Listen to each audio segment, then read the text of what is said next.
Hello, family. Welcome back. I am Wongel Zelalem, and today we're talking about a white man that is saying that he only realized racism was real after adopting his black daughter. And after he noticed or watched her go through racism, and a couple of things he mentions, I'll show you the clip shortly, he realized, oh, racism is real. And this man is an American man, actually, a well known man. He's a political commentator and a former attorney. So people were honestly shocked at this fact. They were asking, you lived in this world for 57 years. Specifically, you lived in America for 57 years. And how can you say that you didn't know racism existed? It's a valid question. But first, let me show you what he had to say. Are you a conservative? Yes. Now, I have changed on a couple of things. I have absolutely changed in my perception of the severity, lingering severity of race problems in this country. I've absolutely changed on that. And a lot of that is due to a very, very distinct and personal experience. We adopted a child from Ethiopia. This might sound super naive, but when we adopted our youngest daughter, I did not have in my mind that she was going to come to my community and have a substantially different experience as a child than my two older kids. But by golly, she had a substantially different experience. There was not a school that she went to where she was not called the N-word repeatedly. Wow. There was a point where I picked her up after a high school football game. This was in Nashville at a game at Montgomery Bell Academy, one of the highest end schools in all of Middle Tennessee. This is a very wealthy school. We went to pick her up and she was shaking. And her friend, who was a Latina, was shaking as well. And it was like, what happened? And she said a truck full of guys was screaming the N-word at us and drove straight for us. And they just swerved away at the very last second. Holy cow. All of a sudden, I realized that I'd been in a bubble and that my white, educated, upper middle class bubble in the South had really intentionally screened out racism. Yeah, so some of you probably already know him. His name is David French, and he is an American political commentator that makes comments on politics, and he's a former attorney. So you would expect from a person that spent decades talking about America, politics, and everything that has to do with America in general would know that what Black people go through. But according to him, he did not know that. And he first learned that it existed after he adopted his daughter and what she had to go through. He said he lived in a bubble, which also kind of raises a question like, what do you mean bubble? Like all your friends, all your family members are white and you've never heard from a Black person what a Black person in America goes through?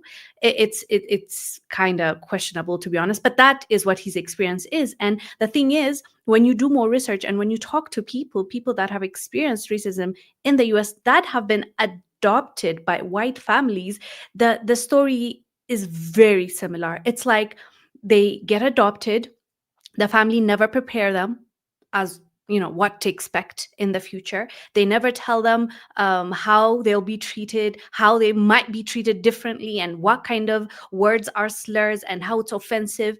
Some kids go on to, like, they didn't. I'll show you a clip of a young lady that was adopted by a white family that lived in the US, how she even found out what the N-word was in the school that they were calling her that. She didn't even know the meaning. She didn't even know they were using it as a slur because her white family never prepared her, right? So let me show you her clip. Just Y'all know I was adopted by white parents, but one thing they never taught me about was racism. And the crazy thing was, though, a lot of my white counterparts in elementary school knew what that word was. I didn't. I remember one day my friend at the time was like, I need to tell you something, but I'm not supposed to say this, but I feel like you should know. And she basically told me what the N-word was and why it's bad towards Black people. I'm just saying, I think it is a little normalized in the home. Racism is taught. I also saw something about adoption, and I mean, not true in every case, but specifically with the Black people in my community, myself included. I feel like we were adopted to create palatable Black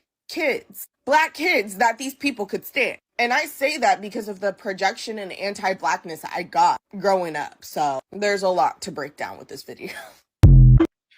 The thing is, when you're adopting a kid and they are different from you, right? Their race is different. Don't you think you need to do a little bit more research as to how to raise them? Of course, raising kids for the most part is the same. But when you're raising a kid in this world, specifically in the United States of America, where there's race tensions, where, I mean, we all watch the news, we all experience it, right?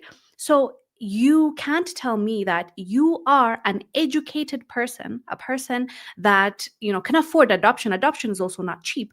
You would go, right, and adopt a kid and not do the due diligence to learn, to unlearn how to raise them. Like, let's even mention like the simplest thing you might it comes to mind, like hair, right? Like if you're a white family adopting a black kid, you need to know how to take care of them correctly. So if you're gonna brush their hair, how do you brush it? It's not gonna be the same way. You won't brush a black child's hair the same way you would brush yours. How do you detangle it? How do you style it? Because we all know we have different textures, we have different hairs. Like, are you prepared? Do you actually take this seriously to the point where you're sitting down, you're educating yourself, you want to raise a human being that is going to go out there in this world and be ready?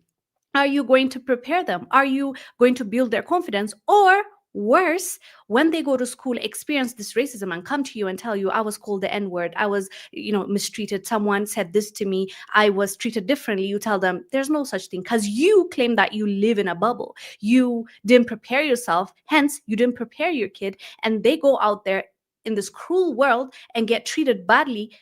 Imagine the impact it will have psychologically. This kid is not only being mistreated, they don't understand why, because they're raised in a household where they're told there's no racism. They have no clue what to expect. They go out in the world is cruel to them, and they come back home and they tell their parents, and their parents are telling them, no, you probably imagined it. Or they'll tell them, no, that's my cousin. No, that's my brother. He will never treat you that way. There's no such thing. So on top of the trauma, now they have to deal with their adoptive parents not believing their stories, not believing what they're telling them. Now imagine these kids as adults, what kind of adults we are creating.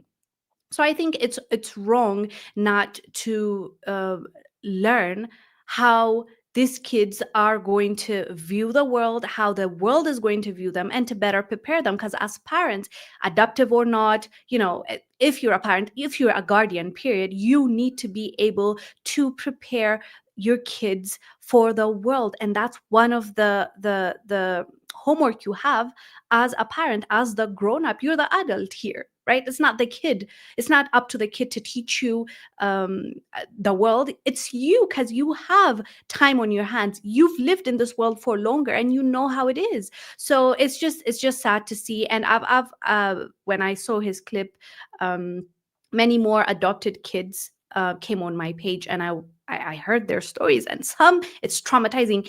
It's not even just the world that is teaching them to hate themselves, but their own household. The people that adopted them, promised to take care of them as their own, are the ones making them hate themselves. And there's one example here for you. Parents mean I'm adopted. Wait, let me add it to the screen. Sorry. I'm adopted and I have white parents, meaning I have a lot of internalized racism, like a lot of adoptees in transracial family. I've been unlearning the ways I internalized racism, and it's been one of the hardest, yet one of the most freeing things I've ever done. I absorbed the message that whiteness was the standard, and it influenced how I talked, how I dressed, how I did my hair, how professional I was, what beauty meant. And without even realizing it, I changed everything about myself to fit that mold. That's the thing with internalized racism. You judge yourself and police yourself before anybody else has the chance to. Unlearning it hasn't been a big moment for me. It's been a lot of small steps. Even things like wearing my hair in braids is something I used to avoid, or I was taught was unprofessional. I never had my hair in braids growing up, not ever. But even as simple as braids are, it's a way of healing for me and a way of acknowledging my blackness. This journey for me is ongoing, and sometimes those voices get loud again, and I want to be like everyone else around me. And I live in Utah, And that's a lot of whiteness, but I love myself and I'm proud of who I am. And I am unlearning my internalized racism and learning to embrace my blackness one step at a time. So that's one other example. But before I get into the other conversation I want to talk about, I saw a comment I want to address. Where is he? Kevin. Kevin said, "This is 100% ingratitude. What black family took her in? Her hair looks fine." I don't know about the hair. Her hair looks fine. But Kevin is saying people are being ungrateful. I'm assuming it's the other girl that I just showed, maybe. But Kevin is making a point that another black family didn't take her in, so she should be grateful. She has no gratitude, right? The thing is, two things can be true at the same time. You can want to, you as a person want to adopt someone because you want kids, but also you want to help kids so that they find a home, which is great. Awesome. Good for you. You adopt them. But when you adopt them, there can still be another side where you have responsibilities. You're taking up on yourself responsibility, more responsibility. Kids are responsibilities. For someone, like, you don't even have to have kids to know how much of a responsibility it is to raise one kid. Forget about 3, 4, 5. One kid. It is so much. Like, you are taking upon yourself not just the burden of educating them, paying for their school fees, paying for their shelter, their food, paying for their clothes, everything financially, but also you are taking on a responsibility that you are saying, I will raise this person, teach them right from wrong, take care of them in every way possible until they're adults and they leave my house. That is what being a guardian is, taking care of someone, raising them. So you're telling me, right, if someone adopts a kid, they should just be grateful, even if they didn't do their work as a parent, even if they didn't teach them to love themselves, even if they didn't send them to a school and they just let them, waste their life in the house, even if they didn't do what needs to be done, they should be grateful they were adopted. I disagree with you, because there's always a way to do things the right way. And if we think we're adult enough to adopt a whole human being and raise them, we also need to take responsibilities. And I disagree with that fact. But yeah, I wanted to mention that. But there are even horrible, worse stories out there. I mean, this guy just mentioned that he adopted a kid from Ethiopia, right? His kid is Ethiopian, from Africa. There are stories which we've covered on this channel. They adopt kids for the wrong reasons, not because they wanted kids, but also they want to use it as a social status, as a status where, look at me, especially after Angelina Jolie adopted kids from Africa. I guess Madonna followed, and then it became a thing where it's like a status symbol now, not because they care about them that much. It's to show that, look at me, I'm such a humanitarian. I love like being good, and I'm a good human being, so I'm adopting these kids from impoverished part of the world, and so on and so forth. So that there's even worse stories. There's even worser story that we've covered here. They adopted this kid. I believe she was a girl from Ethiopia, and she was found unalived because the two white parents unalived her. I mean, there are stories like that too. I'm not trying to focus on like the worst of the worst, but there's that as well. I don't think we should just tell these kids after they grow up and tell us their experience and how horrible it was. You should just get over it. Like, just get over it. You should be thankful and grateful, because there's always a right way and a wrong way to do things. Speaking of that, another girl that was adopted speaks on her experience, and hers is even worse because her own family that adopted her were racist. Watch this clip.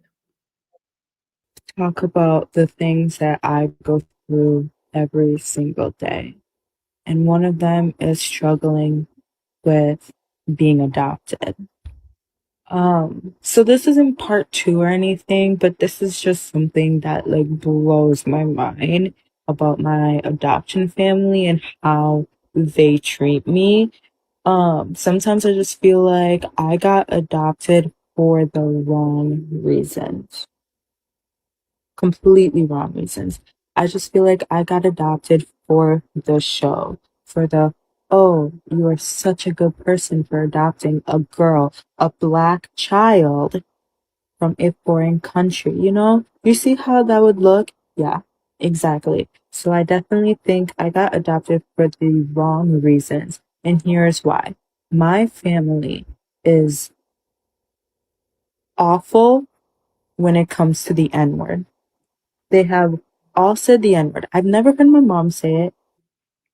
So this girl, and her video is long, but she goes on to say she's never heard her mom say it, but her whole entire family, except for her mom and her sister, say the N word in front of her, make her feel uncomfortable. And these people's experience is valid. Like, you can't say that you should just be grateful and shut up. They can still talk about the experiences they've had, the good, the bad, the worst, and that's that. It's their experience. And as you heard, the man that started this conversation, at least in this topic right now, is the man David, the American political commentator. He is, as we speak, 57 years old, and he admitted that all his entire life in America, he did not know racism existed. That's a bold statement. Until it happened to his own adopted daughter, until it came to his house and knocked on his door. This man was living in America, not caring or not knowing, or according to him, quote, in a bubble, what happens to his fellow Americans, Black people. And now is when he's like, oh, came to my house. Now I've changed my mind. Actually, that's how this conversation started. I don't know if you've noticed, but that's how the whole conversation, if you're just joining and you missed it, that's how the conversation started. The man was saying he's changed his mind on certain topics. Let me show you. If you just Are you joined. a conservative? Yes. Now, I have changed on a couple of things. I have absolutely changed in my perception of the severity, lingering severity of race problems in this country. I've absolutely changed on that. And a lot of that is due to a very, very distinct and personal experience. We adopted a child from Ethiopia. This might sound super naive, but when we adopted our youngest daughter, I did not have in my mind that she was going to come to my community and have a substantially different experience as a child than my two older kids. But by golly, she had a substantially different experience. Yeah, so this is exactly what we're talking about. The parents adopt these kids and they raise them and they make them believe that racism doesn't exist. Race, the topic, the conversation of race actually doesn't even matter because, it's non-existent.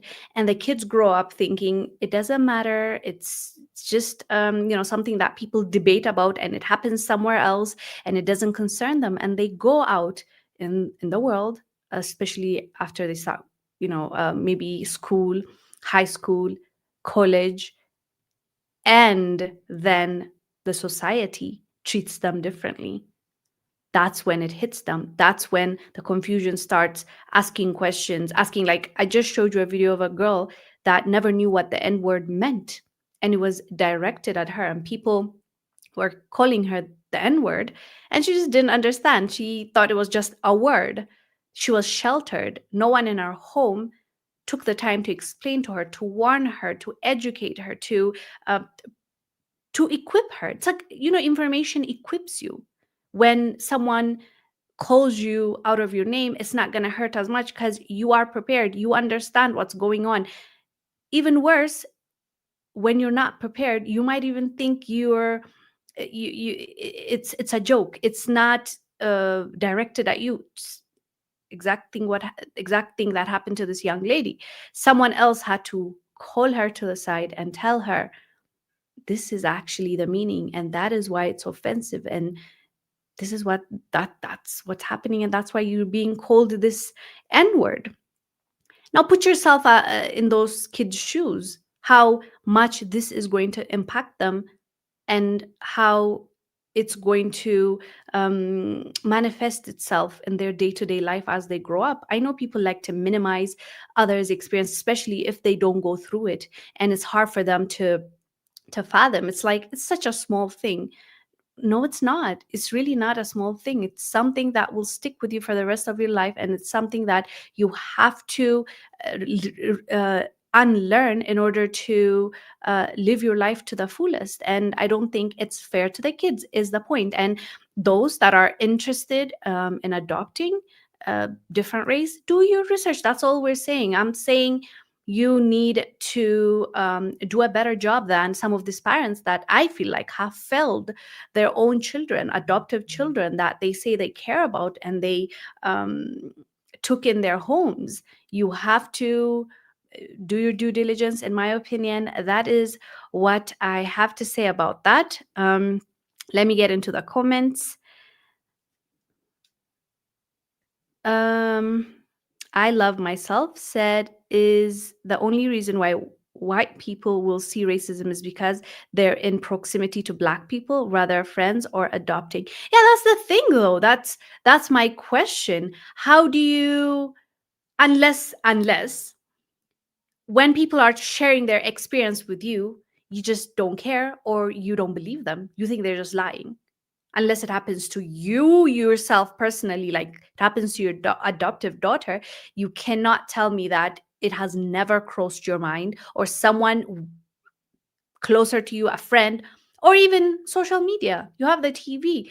People are always talking about this topic and how it's affecting them, how people are brutally unalived because of the color of their skin, how people are profiled in stores, in hospitals because of the color of their skin, how I mean, the stories are there. It's just you choose not to believe it, or you never cared because it had nothing to do with you. You just didn't care. And that's for most people. If it doesn't happen to you, you think it happened somewhere else. It's none of my business until it knocks on your door. And humanity will benefit from caring about others, even if it's not directly affecting you, if you stood up for those that were impacted. Even if it doesn't affect you tomorrow, maybe you'll be spared. Maybe, you know, those same people will stand up for you and come together and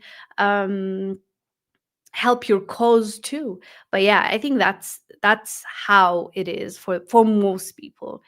Yeah, I love myself said, right, it has to cross their minds or they don't care. And I think that's pretty much what the story is, in my opinion. Uh, because I mean, this man, as I said, is not a nobody. His profession, his actual profession, requires him to know more about his country and what goes on in his country. So now is when it's hitting him. And at least to his credit, to give him credit, he says he has changed his views, some of his views, because of his lived experience and what is happening to his daughter. So at the very least, he's learning. Because some parents, there's this girl, I actually wanted to bring one of her videos, but I couldn't find it. She is also an adoptee, a white family adopted her. Now I think she says she has cut ties. She doesn't even, visit them, or like I think they call it, I forgot the word. There's this word kids use, not just adopted kids, but like children when they cut ties with family members. Someone write in the comment section, in the chat for me. They call it something like no contact. I think that's what they call it. They go no contact because they no longer want to associate with their family members, or they don't want to have a conversation, chat with them. They just disconnect with their family members. So this girl did the same thing. And some of the stories she tells about how she was raised, and how she was raised to hate herself, and how she even wishes she was never adopted and she was left in whatever foster care she was in. It was that bad. So yeah, there are so many stories like that. So I think it's worth having a conversation in order to help the future adoptees. At least their experience could be a little bit different. And another thing that I've noticed, most of these kids say, I mean, now they're adults, they say they wish their parents had some sort of connection with the Black experience, at least introduced them to an auntie or an uncle or someone from the Black community, so that they grow up knowing about their culture. Because after they grow up, they feel disconnected, and that also brings another level of, trauma and confusion, and that could be helpful, to help the kids have that connection with their roots.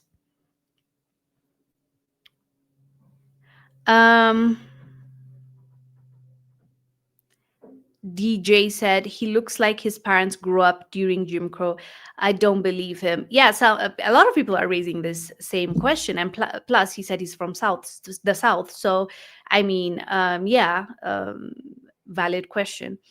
Daniel said, why would Black people be profiled in stores? Do we really need to ask that question? I don't think so. Who is asking? Maybe someone else in the comment section asked, but yeah, that's the reality that we are living in. And earlier I mentioned it's as simple as learning how to care for them, for what are their needs, their skin needs, their hair needs. And there was a time where this there was, like, I think a picture day from a school, and it went viral because the kid looked so kept, like her hair was not moisturized, it was all over the place. You can just tell no one took time to take care of her hair when she went to school to take that picture. And it raised a question, like, why would you as a mom want to raise a Black kid if you're not even willing to invest in your skills and to learn on how to care for her hair? I mean, obviously no one expects you to know everything, right? At the same time, but at the very least, if you see that kid as your own kid and you love them and you care for them, you want the best experience for them. And there's a mom as well, to play, I don't like saying devil's advocate, but to talk about the other side. There's this white mom on TikTok, I don't know her name. She makes content making her adopted Black kids' hair, and how much time she invests learning on how to care for it, take care of it, wash it, brush it. And she does such great job on, like, braids. How did she learn? Because she wanted to learn, and she wanted to make sure her daughter is taken care of. That's how she learned. There's no other difference between this mom and the other mom that was being dragged on social media. The only difference is one really wanted to do her best for her adopted daughter, and one was like, I give up, it's too hard to take care of, it's not like mine, so yeah, I'm just gonna leave you. Worst comes, you can still contact someone, a braider, a hairstylist, someone from the community, and make sure that this girl is taken care of. She didn't even do that. So there's a deeper conversation. It's not just about this man's experience. It's an experience that most kids, after they grow up, they share their stories, and it's mostly similar. That's why I wanted to bring some of their testimonies, or stories, experiences as well. So okay. John said some of them are getting money for bringing these kids into their homes. I think for foster homes, that is also true, I think, because the girl that was unalived, if my memory serves me correct, because it's years ago, I think there were like foster families. I'll have to, I don't want to give the wrong information. I'll need to look back at that story. But yeah, they were definitely getting money off of it, and I think they were getting money even after they unalived her until her body was discovered. They were still making money or taking money on behalf of her, I think, for a while, until they were blasted, and I think they were waiting prison time, or they were already in prison. This happened years back, so yeah, I don't remember the details of it, but yeah, there are horror stories as well. This is at least like a story of until his daughter is of age, she grows up and tells us a different story from his perspective. What he's telling us is they brought her into a loving home. They never thought that their community, their schools, their society would not treat her badly. They were wrong. She was treated badly, and she faced racism. Hence, why now he has changed some of his views on race relations, right? So this is in fact some of the best case scenario, because she had a loving home according to him, and it's the outside world that taught her to, taught her that they're going to treat her differently. Yeah, so yeah. I Love Myself said, I wanted to open up an orphanage in Africa as my own children, because I love children, and my guy wants 22 children, but only getting two from me. I don't get what you're trying to say, but it's the first part I understood. He said he wanted to open an orphanage in Africa, which is a great thing. It's always a beautiful thing when we hear kids that need a home get a home, right? Because there are so many kids suffering, and they're either orphans, their parents pass away, and they're sent to uncle's auntie's house, which they're facing cruelty and abuse. So it's always wonderful to see kids finding a home. But with that being said, hopefully they find a home that is prepared to take care of them the right way, right? In the way that they deserve. Every child deserves. Yeah, so that is the topic for today. What are your thoughts? I would love to hear from you, especially if you're an adopted kid and it was a different race. How was it? Did they, do you think they did their best to bring you up and send you off into this cruel world, where you better prepared? And if not, what can others do that want to adopt, that their hearts is in the right place, they just don't know it, they just don't know how to do it in the right manner, the right way? Let us know down below. I'll see you on the next one. Stay blessed. Bye.